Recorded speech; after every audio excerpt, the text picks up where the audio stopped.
make her sweet. Bom dia, boa tarde, boa noite, senhoras e senhores, moças e rapazes, meninos e meninos. Está começando o Baderna News, o podcast do Ultra Badernista. Eu sou o Pipo Mal, estou aqui com dois leitores de notícias. Marcel Camper, beleza? Ô, beleza, pessoal. Bora aí pra volta do News com mais notícias que as pessoas gostam de ouvir ou não, né? Também Eduardo Couto. Fala aí, Jovem, como vai? Opa, de volta e lá outra vez. Pode escrever, ou não, né, cara? Chega de Hobbit, por favor. E nessa secção, Baderna News, blá blá blá, não interessa o número, mais notícias aí pra galera do nosso retorno, na verdade, né? Primeira edição em 2015. E trazendo mais notícias que a galera pode ou não ficar satisfeita de ouvir, né? Então, começar aí com o pé direito ou o pé esquerdo, ou seja lá o pé que você quiser começar. Temos aqui o Robert Downey Jr. falando sobre o Homem de Ferro 4, que ele assinou o contrato e tudo, mas ainda tá tendo esse problema aí, né? Problema entre aspas, né? Mas tá tendo essa negociação aí com a galera ali responsável, né? Dos estúdios e tal. Ele falou, né? Que na verdade Kevin Feige, ele já falou que o Homem de Ferro 4 deve acontecer. Mas como é que vai ser a estrutura do filme, a gente ainda não sabe, né? E o Downey Jr. ele falou numa entrevista que a decisão do projeto tá nas mãos do Kevin Feige, do Ike Perlmutter e da Disney, né? E disse também que tá esperando eles virem com uma proposta para que eu possa concordar ou discordar. Quando as coisas estão indo muito bem, um monte de acordos podem ser feitos. E é aquilo, né? Ele falou um pouco aqui sobre o Vingadores 2 e tal. O Vingadores 3 já tá, de certa forma, já sendo moldado aí, né? Enfim, roteiros sendo trabalhados, essa coisa toda, como é que vai ser a estrutura para conseguir ligar todos esses roteiros malucos que eles estão fazendo, né? Esse monte de filme. E uma notícia que a gente tinha lido em off, né, é que o Downey Jr. tinha falado que ele gostaria que o Mel Gibson dirigisse o filme, né? O Mel Gibson falou, pô, cara, adoraria dirigir, né? Só que do jeito que tá aí toda a situação ainda em cima do Mel Gibson, né? Infelizmente o Hollywood é muito rancorosa. Isso provavelmente não vai acontecer, mas é possível sim que a gente tenha um Homem de Ferro 4 depois que rolar lá o Guerra Infinita e tal. Agora, com o Downey Jr. voltando ou não pro papel, já fica uma coisa ainda nebulosa pra gente saber, né? Até porque vai ter essa porrada de filme e a gente não sabe se de repente mata o personagem no meio do caminho, né? Mas eu gostaria de ver sim um Homem de Ferro 4, de preferência dirigido pelo Mel Gibson. E ainda com o Downey Jr. aí fazendo Tony Stark. Pô, ia ficar... Acho que tudo aquilo que a gente já espera de uma direção do Gibson é situações mais agressivas e visual mais sanguinário, né, cara? Que o cara ele não ia poupar, sei lá, se fosse um Homem de Ferro jogando um laser em alguém e, porra, decepando cabeças, arrancando membros. E... Tudo bem, né? A Marvel ali no meio vai falar, não, isso tá violento demais. E tem essa situação também que o Gibson tá passando por todos esses processos, Hollywood tá deixando o cara engavetado, né? Mas tá aí, os dois são amigos, né? Desde a época lá do... Depois que a gente vai lembrar que os caras já atuaram juntos lá nos anos 80, né? No Air America, né? No filminho lá dos anos 80. Já fizeram... Comecei nos anos 90, né? Acho que era 93, 94, por aí, né? Depois fizeram juntos também aquele Hotel de $1 Milhão, que foi um maior fracasso, mas tem a participação aí do Downey e do Mel Gibson juntos. O Gibson até é um dos produtores do filme. Eles são meio interligados na vida real, assim, de amizade, né? De um ligar pro outro, conversar. E por isso que chamou, né? O Downey chamou o Gibson, mas já é uma franquia fechadona da Marvel, né? Já tem o peso da mão aí da Marvel e acaba a Marvel escolhendo seus próprios diretores. Por mais que o Downey Jr. tenha um peso como ator, né? Assim, é um dos cachês mais altos da Marvel, ele ainda não manda ali na seleção dos diretores. Mas o Homem de Ferro 4 já promete, até porque parece que seria esse o Homem de Ferro 4 que daria um gancho pros Vingadores 3, né? Ele também seriam situações levantadas já dentro do filme do Homem de Ferro 4 que serviria já pra ser abordada no Vingadores 3. É a Marvel já enganchando, né? Interligando todos os seus filmes a partir de agora. Legal, cara. O Downey Jr., como o Tony Stark, sempre manda bem. É realmente um ator que caiu como luva no protagonista. Vamos ver, né? Vamos esperar isso aí. Como é que vai ser? Em que mãos vai cair o Homem de Ferro 4? Essa questão até da parte de direção, o Robert Downey Jr., né, não manda, mas assim, eu acredito que caindo pra ele fica em boas mãos. Eu acho que a direção, se o ator principal quer chamar um diretor, de repente até pra ter mais um pouco de liberdade em cena, até pra questão de criatividade entre ator, diretor e roteirista, eu acho que vale a pena. Pode ser um quarto filme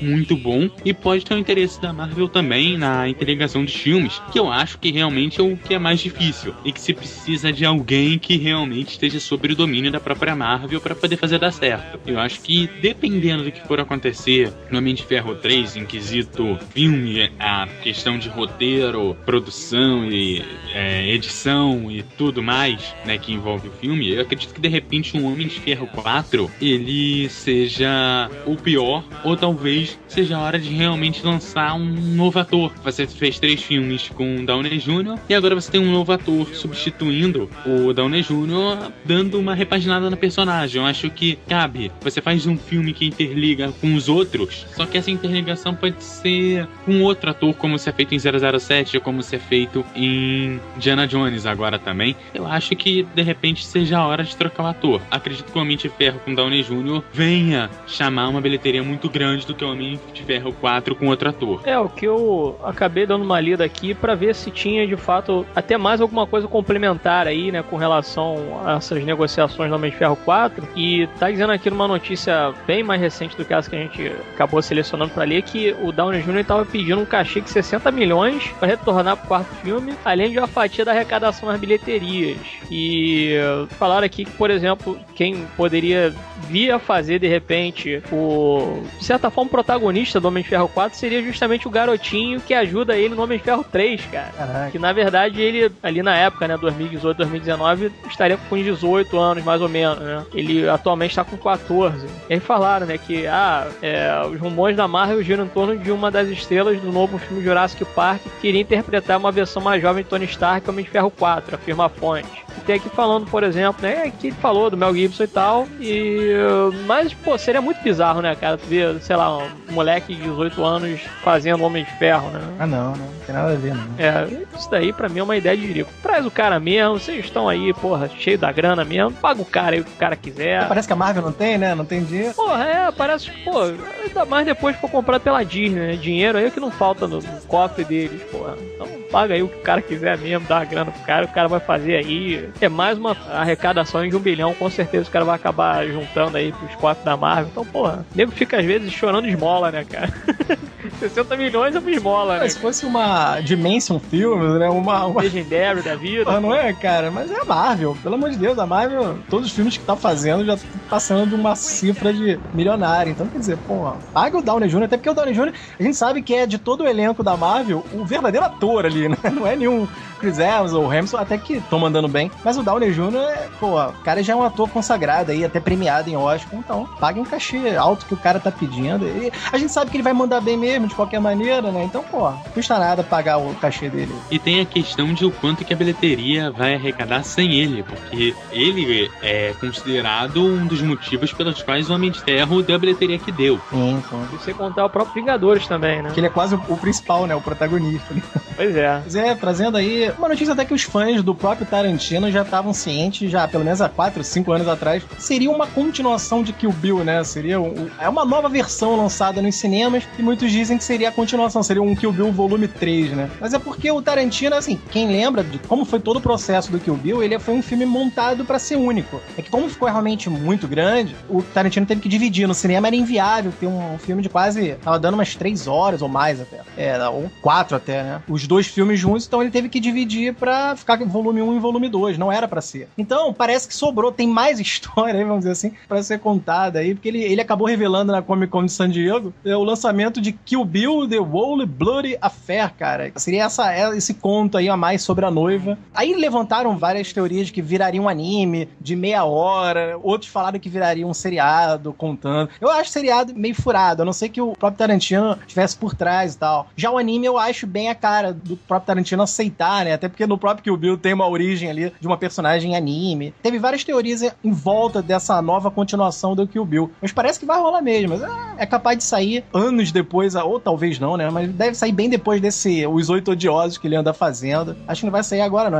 Talvez as pessoas vão ter que aguardar aí. E eu não sei nem se vai sair como Kill Bill 3, né?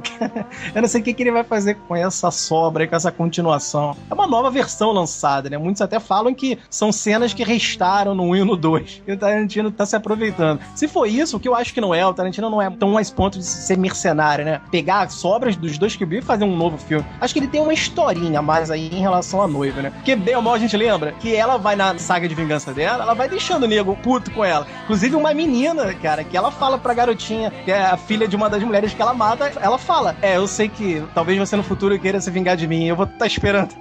Talvez até isso tenha dado um lampejo aí na cabeça do Tarantino em fazer alguém querer se vingar da noiva, né? Mas nada assim é tão simples na cabeça do Tarantino, né? Tem que saber o que ele vai fazer com isso. E é bem-vindo. É uma personagem bem criada, né? A noiva, se a Uma Thurman aceitar, obviamente, vai ser sempre legal. Ela mandou muito bem. Aqueles personagens em volta, o universo criado por ele no Kill Bill é bem legal, né? Uma parada cartunesca ao mesmo tempo, é bem gráfico, né? Tudo muito... É bem desenho animado, é bem série antiga, aquelas trilhas sonoras que o cara sempre coloca. Eu vou ver, cara. Mesmo se for um Kill Bill 3, eu veria numa boa. Vamos ver como é que vai ser essa história aí dessa novo lançamento aí de Kill Bill. Essa questão do Kill Bill eu acho que é um pouco delicada, principalmente porque ele vai entrar pra aquela saga dos filmes lançados 15 anos depois.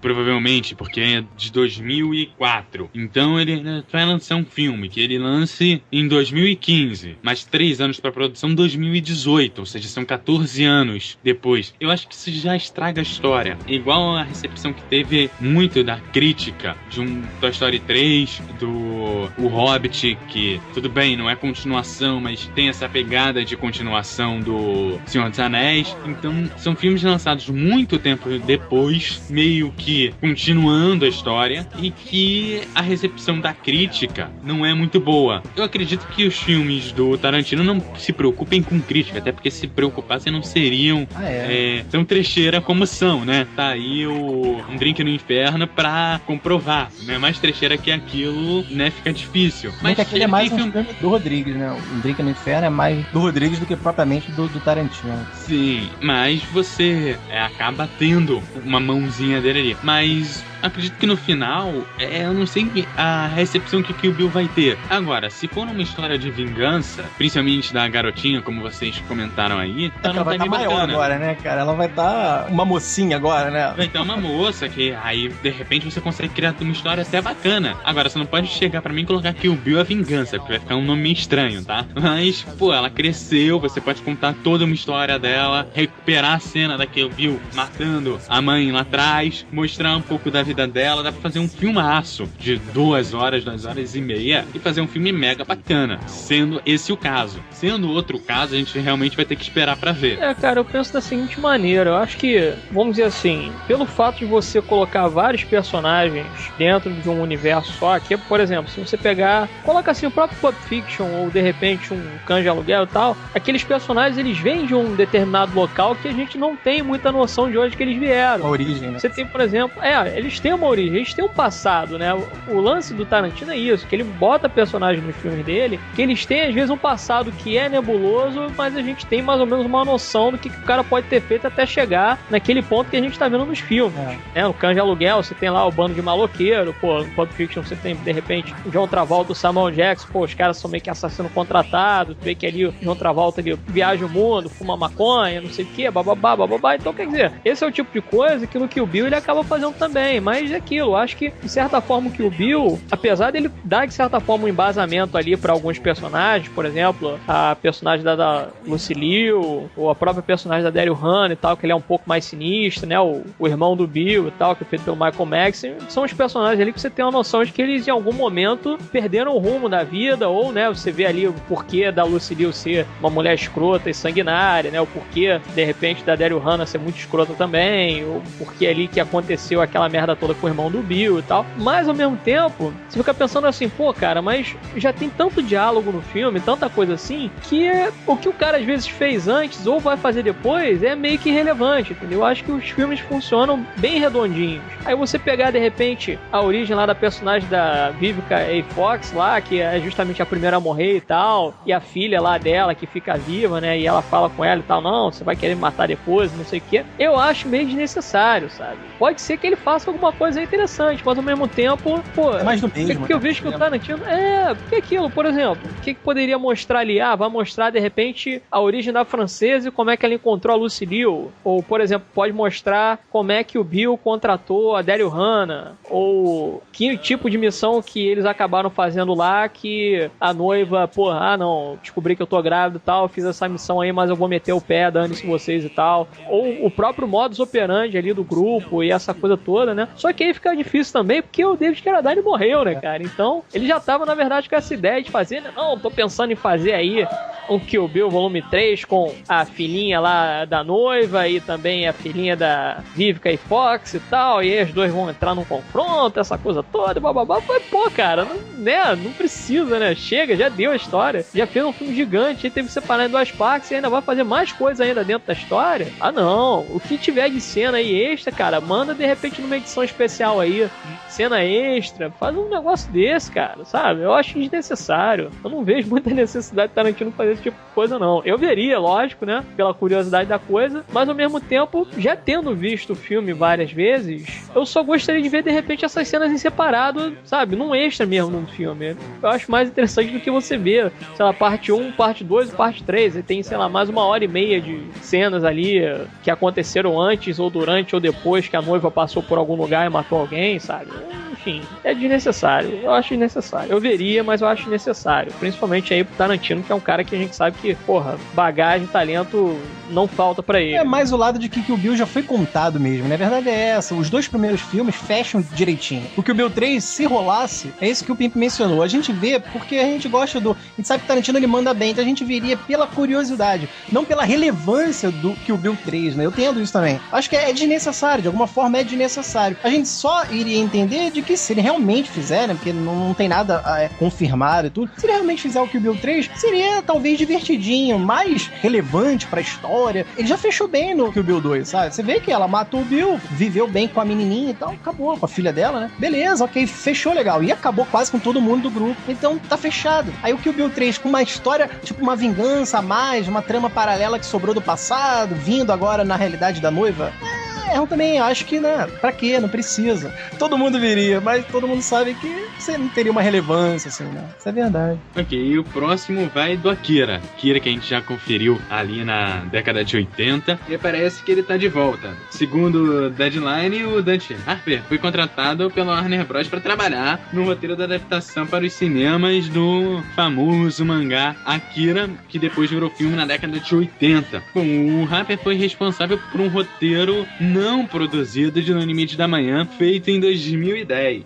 O Akira vai para cortes e mais fortes de gastos, o último foi em 2012, e parece que agora ele vai, mas a gente não pode ter certeza de que o filme realmente será lançado. O Dante Harper, ele é basicamente um cara que fez muito documentário, principalmente de 2005 para cá, ele fez documentário em longa-metragem, curta-metragem. Não sei se ele é o cara mais indicado, apesar de ter uma indicação e 2 prêmios importantes na parte de roteiro. Então, eu acho que vale a pena a gente conferir um trabalho já de volta para filmes assim, não documentários, né, de ficção, que ele já produziu, foi onde ele foi indicado e onde ele ganhou, mas na década de 90. A pergunta que eu gostaria que fosse respondida é se ele ainda tem a mesma pegada que ele tinha na década de 90 para produzir um bom filme, porque um cara que tá desde 2005 praticamente só fazendo documentário, eu não sei se é um cara mais indicado. É realmente complicado quando você pega o material. Acho que a gente já chegou a falar disso quando a gente comentou sobre o Ghost in the Shell, né? Que é um projeto também que parece que vão fazer essa adaptação ocidental, né? Então, uma das coisas que acaba, de certa forma, influenciando para que esse tipo de adaptação acabe ficando regular é porque os caras que acabam trabalhando nesses projetos de pegar um projeto oriental e transformar num projeto ocidental, eles acabam cagando ou com a essência ou com alguma determinada visão que o diretor ali, enfim, a galera que trabalhou no projeto original, o ocidental acaba ficando meio bunda suja, entendeu? É como se o projeto final oriental fosse um x-tudo, quando chega aqui e faz essa versão americanizada da coisa, fica fica um pão com manteiga, sabe? Então, o grande receio aí com relação, principalmente ao projeto do Akira, é, por exemplo, a fotografia que os caras vão usar, quer dizer, eles vão transformar uma animação num filme. E a animação em si, se a gente pega ainda hoje, é extremamente agressivo, cara, pra você assistir. Tem até lance ali de, porra, garota quase sendo estuprada, coisa do tipo, sabe? Mostrando os peitos lá do desenho, essa coisa toda. Gente sendo explodida, levando tiro na cara, tiro na cabeça. Pô, tem um cara no início que é fuzilado na pista, né, cara? Um cara fugindo com a criança. É metralhado ali no meio da pista. Quer dizer, é pra ter cenas violentas. E filme vai ter... O filme vai cortar isso, cara. Não é possível. E provavelmente vai ficar também uma coisa muito didática, né? Que o Akira ali, na verdade, é um projeto que é como se fosse pra criar, de fato, seres super-humanos e tal, que tem poder telecinético, essa coisa toda. É uma porra louquice foda, né? Faz tempo que eu vi o Akira. Mas eu lembro que tem essa coisa toda de, sabe, explosão nuclear, fim do mundo, tiro, explosão, porrada de bomba, gente sendo estuprada, gente pelado, gente trepando. Quer dizer, é um negócio agressivo pra você acabar fazendo, sabe? Então, e assim, a gente vê que pelo menos assim, com relação ao orçamento e tudo mais, não tem tanto problema porque é a Warner que vai bancar a parada e com relação ao orçamento eu realmente não vejo grandes problemas. Agora, com relação ao diretor, é também uma faca de dois gumes, né? Porque você vê que o cara, segundo a Eduardo, eu não procurei nada a respeito dele. O cara, ele trabalha muito com documentário. Mas eu te dou um exemplo, por exemplo, de um cara que trabalha com documentário e manda muito bem, que é o Paul Greengrass. O Paul Greengrass, ele faz documentários sensacionais. E acaba fazendo filmes também sensacionais, né? O último que a gente assistiu, Capitão Phillips, é um filme foda. Muito foda, né? Na minha opinião, até um dos melhores filmes que o cara acabou fazendo. Então, não querendo desdenhar do trabalho do cara nem nada, mas também não querendo dar cara a tapa. Pode ser que saia uma coisa boa, pode ser que não. Porque, na verdade, a grande desculpa que os estúdios acabam usando pra trazer esse tipo de diretor pra um projeto, seja grande ou pequeno, é justamente a grana que eles vão bancar de salário do cara pra fazer o projeto, entendeu? A verdade é essa. Então, pode ser que saia alguma coisa boa, mas eu acho sim que o produto final americano vai ficar diluído. Não vai ter a mesma força do produto original, porra, mas assim, a quilômetros de distância. Isso é uma sina, né, cara, que tá já acontecendo há um bom tempo.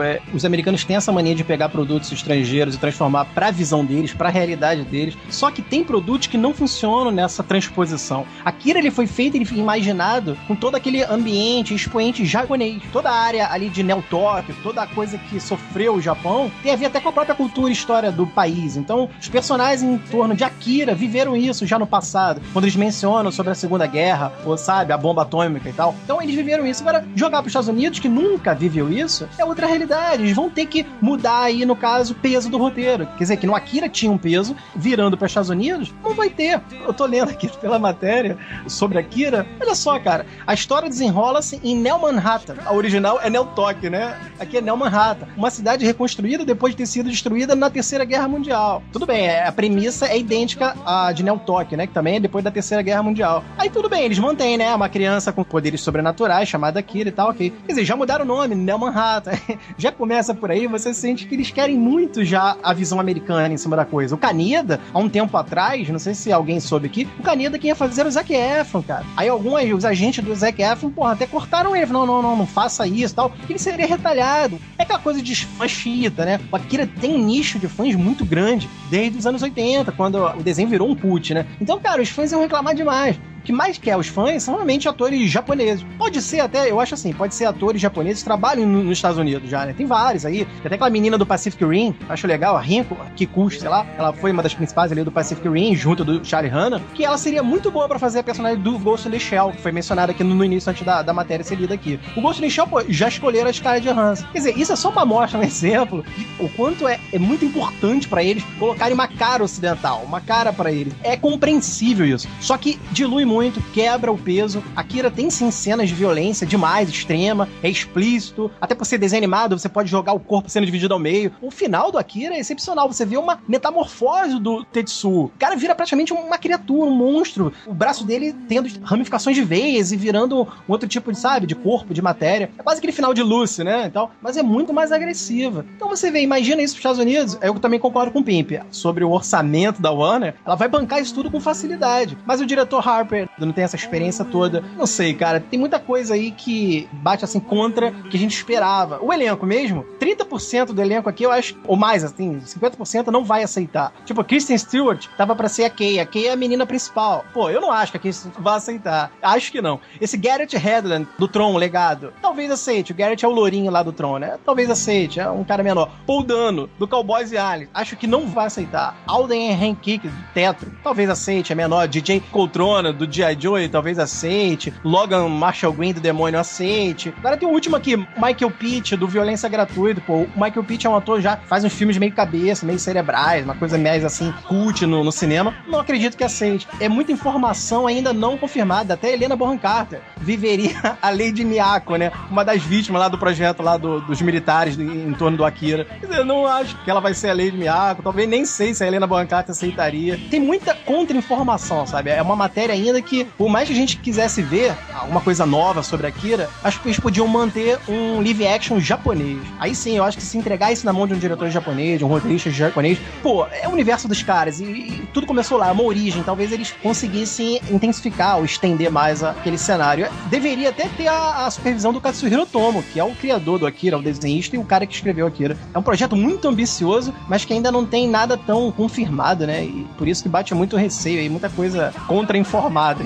Eu só queria complementar essa questão, que assim, o Akira é um negócio que tem muita violência e os Estados Unidos é um dos países que mais tem vigorado aquela questão do politicamente correto. Eu acho que se você começar a colocar o Akira na visão do politicamente correto, o filme realmente acaba. Então, eu acho que o problema talvez também tenha a ver com o país onde está sendo produzido, né? Nem tanto com a história e questão de roteiro, questão de direção, produção e tudo mais. Talvez o país seja o problema. É muito complicado, cara, no final das contas, esse tipo de abordagem em cima do material. Gostaria realmente isso, né, cara? Se fosse 100% fiel ao material original, sem ficar realmente trabalhando com muita lenga-lenga ou dramas pessoais e tudo, que, assim, é um visual steampunk, é uma parada suja, uma parada detonada, uma parada agressiva. Isso tudo daí, cara, a gente não vai ver nesse produto, porque eu acho que o estúdio vai meter muita mão e vai, né? De fato, bater nessa tecla daí que o Eduardo falou, cara. Vai ficar tudo muito politicamente correto. E a pegada do material original não é essa, né, cara? Tem que ser uma pegada agressiva. Eu gostaria de ver, sim. Se fosse fazer um live action, que fosse, de fato, aí,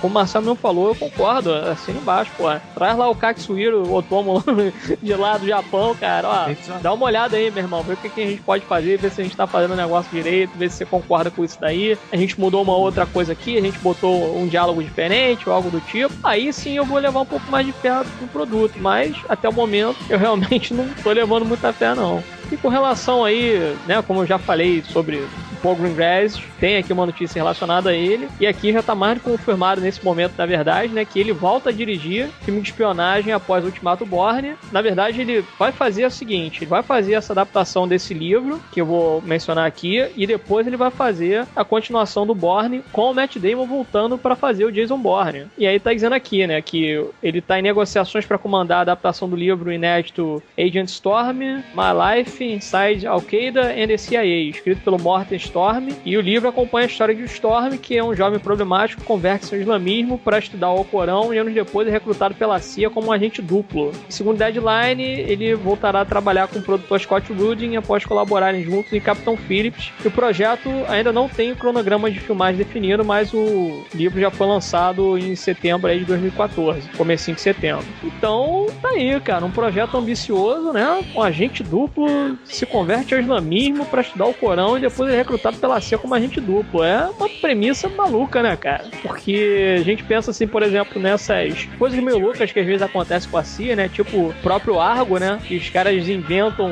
um projeto de cinema para conseguir extrair o pessoal de lá de dentro do lugar lá que os caras estão. Quer dizer, é uma parada muito maluca. Deve ser um filme bem interessante para acompanhar, hein, cara? Felizmente não tem mais informações assim sobre quem vai fazer, né? O agente Storm e tal, ou quem mais vai participar aí da produção, mas é certo que o Grass vai fazer mais um filme de espionagem e que, se ele tiver aquela mesma pegada que ele já mostrou nos Bourne e já mostrou no Capitão Phillips, pode vir um filmaço aí de espionagem muito foda pra gente assistir, hein? Esse livro aí, dessa adaptação desse livro Storm, realmente é tudo que o Green Grass já gosta, né? Ele é muito atraído por temáticas políticas e tal, né? Isso me lembrou até a sinopse da série Homeland, né? Que é meio assim, né? Eles resgatam um soldado americano que acabou sendo convertido lá pelos muçulmanos e tal. Ele hoje ele é um soldado americano, mas ao mesmo tempo que entendeu as raízes muçulmanas e tal. Então isso aí é quase isso, né? Porque o agente duplo, ele teve que estudar o Alcorão, teve que entender toda essa cultura ou religiosidade mesmo do povo de lá e por isso até trabalhar como agente duplo. Mas até que ponto, né? Isso vai influenciar na vida pessoal do cara? Porque quando você estuda o Alcorão, é como estudar a Bíblia. Quando você já começa a analisar e estudar a Bíblia, você, bem ou mal, você tá aderindo a algo religioso em você, né? Ou uma visão religiosa. Você não precisa ser fervorosamente religioso, mas você já tá tendo uma visão religiosa meio que lapidada, né? E esse tema é interessante. O Green Grass, ele trabalha esse lado político, mas ele também é bacana em explorar o lado psicológico, assim, né? Como já foi mostrado no Capitão Phillips. Inclusive, nos próprios Bourne, tem muito o lado psicológico em cima do Jason Bourne. E é bacana, cara, que isso aí já traz ele de volta ao quarto Bourne, ou quinto, no caso, né?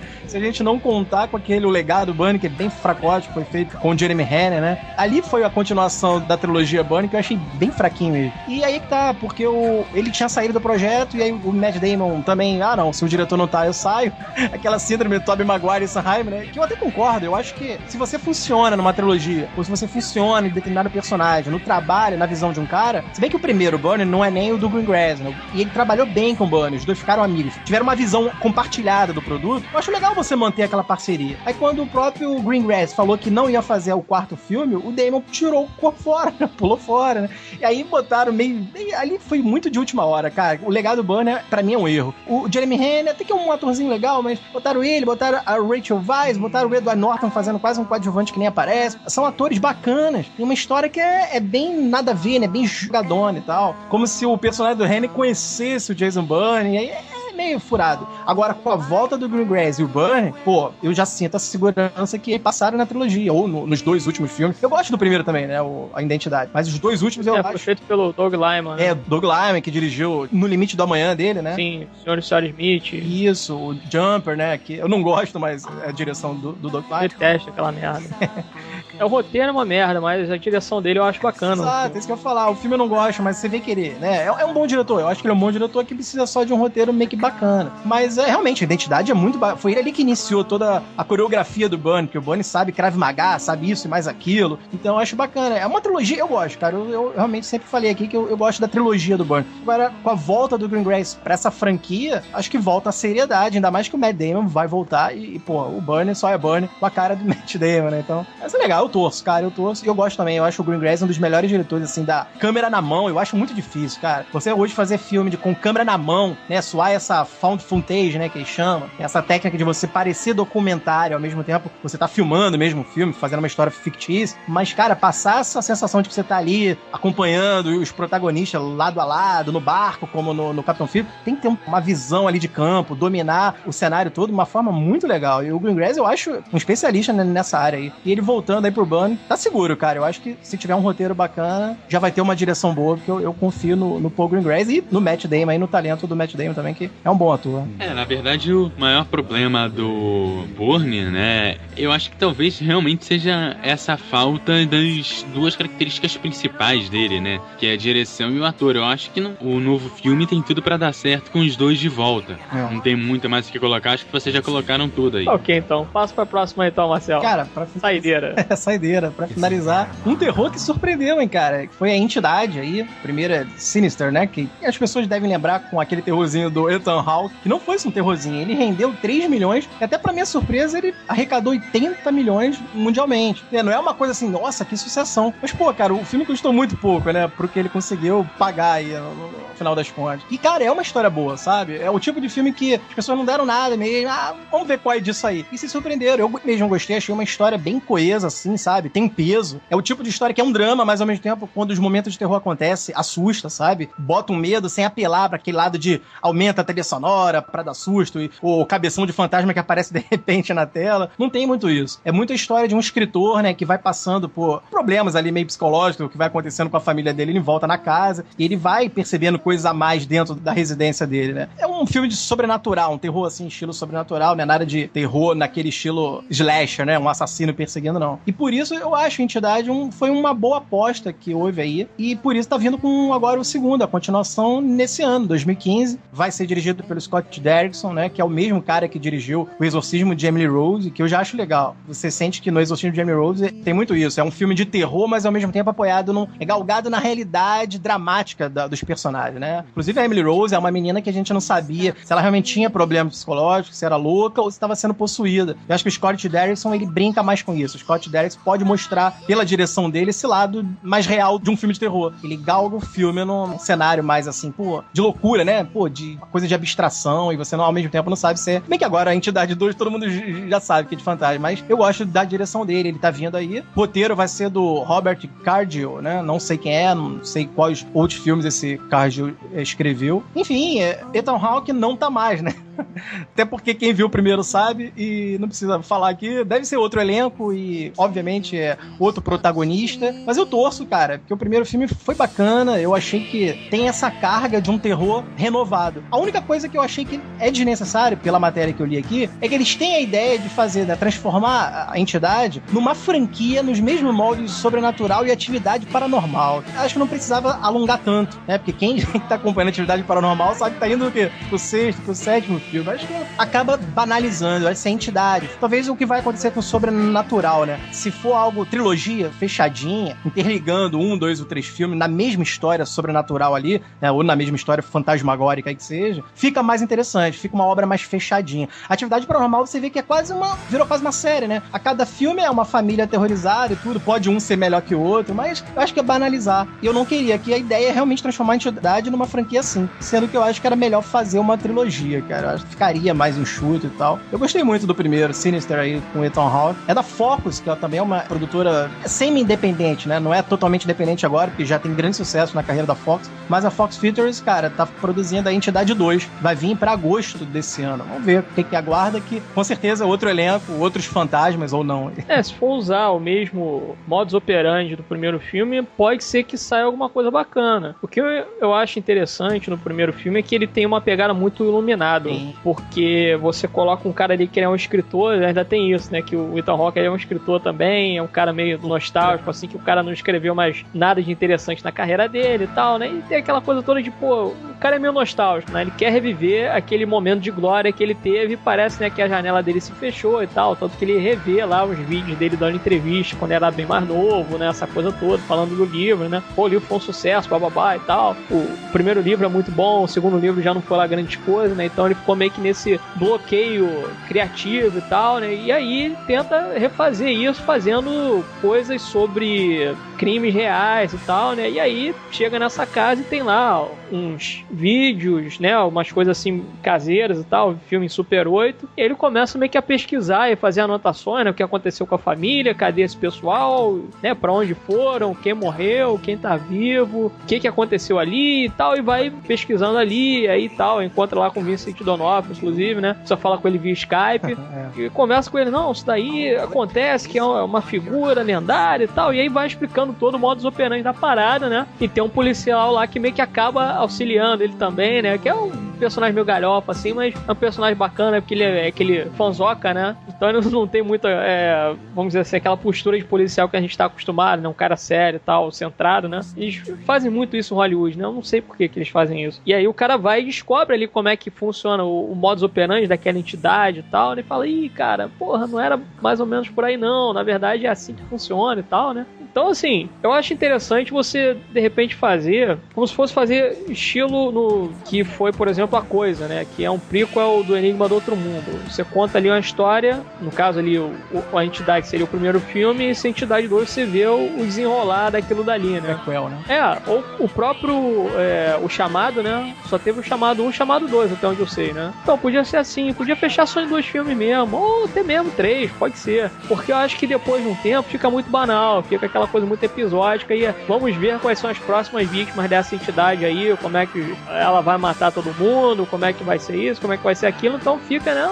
Fica banal no final das contas, né? Se bem que não passa mais a se importar com ninguém que aparece ali, né? E fica tipo um Sexta-feira 13, o Massacre da Serra Elétrica, né? A Hora do Pesadelo, fica uma coisa muito assim. Então, eu espero que eles façam aí pelo menos um bom trabalho, né? Vamos ver o que os caras fazem. Pelo menos o material que eles têm na mão é bem interessante. A mitologia ali daquela entidade, né? É o Bagul, né? Se eu não me engano o nome do negócio. É um modus operandi interessante. Eu acho bacana de tentar, de repente, refazer aquela atmosfera do primeiro filme, mas com novos elementos, né? Adicionando mais alguma coisa narrativa. Caso contrário, vai ser realmente um filme bem desnecessário e provavelmente até mesmo esquecível, né? Além de ser esquecível nesse caso, eu acho que, poxa, você vem de um filme bastante forte relativamente falando, comparado até os outros, porque o Atividade Paranormal, quando ele foi lançado, ele foi sucesso porque ele parecia ser feito com câmera de segurança, então era um terror que ele era diferente, então a galera foi lá pra conferir qual era. Depois o sucesso foi porque a bilheteria dele foi extremamente alta e o gasto com o filme foi extremamente baixo. Aí ficou repetindo, ficou um negócio tipo, ferre-se, eu vou lá ver só pra me divertir, desligar a cabeça, e eu realmente espero que a Entidade não chegue a esse ponto.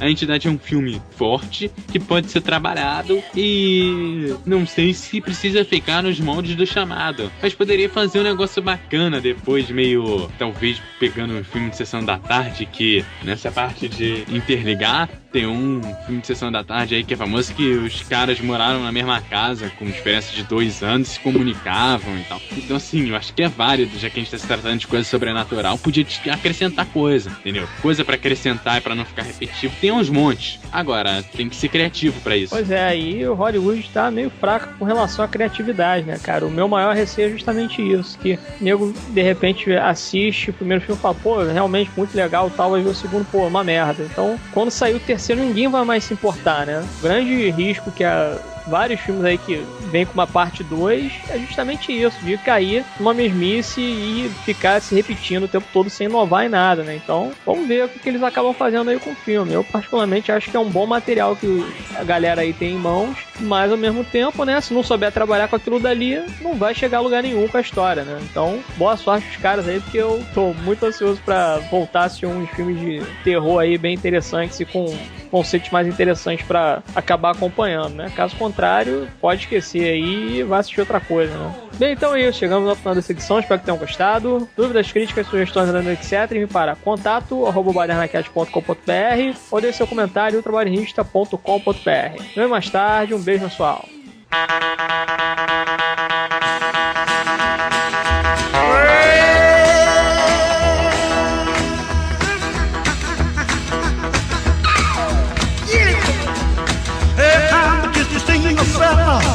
With a lot on my mind, and I'm looking for me a woman, but she's mighty hard to find. Lord, ask my country cousin, check the hottest spots in town. Oh, that little bitty woman, well, she just ain't around. Hey, oh, I'm looking, catching high and low.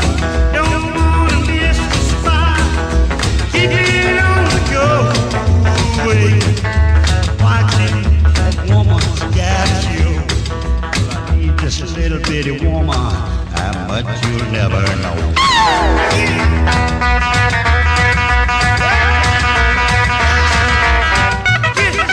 Do it.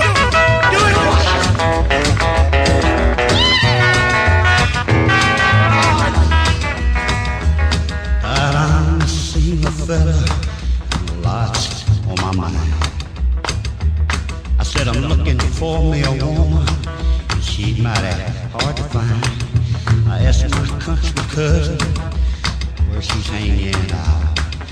Lord, this little bitty woman, she just out of sight.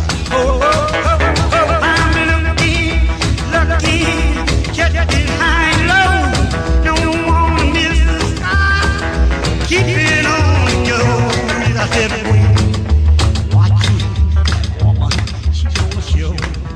I need this little bitty woman, how much you'll never know. Oh, now, I just need a simple clue. worth your while. If you mark her right, well, leave the price and make it fast. Waited but too long.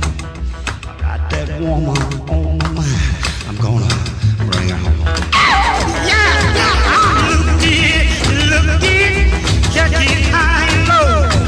Don't wanna miss a spot. Keep it on the go.